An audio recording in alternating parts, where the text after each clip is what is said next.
The stage is just about set for November. There's two races, of course, getting national attention as both Democrats and Republicans try to get control of both chambers in Congress. Of course, those races are Martha McSally versus Mark Kelly in the Senate and David Schweikert versus Hiral Tempernenny in the House. Dennis Welch has a look at the strategies candidates are taking in those key Arizona matchups.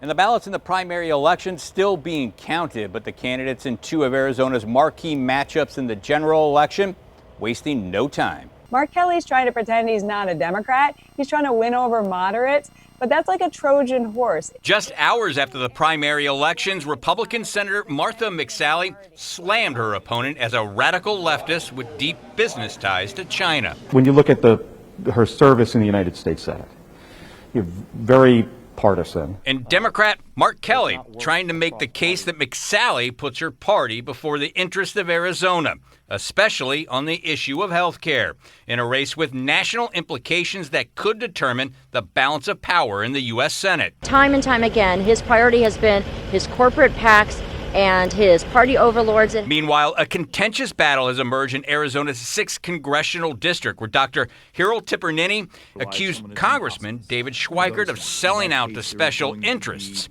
At the same time, Schweikert will wage a campaign focusing on her record as a doctor, while also defending himself against nearly a dozen ethics violations that cost him a $50,000 fine imposed by the House. They failed me, and ultimately I get my head kicked in for it.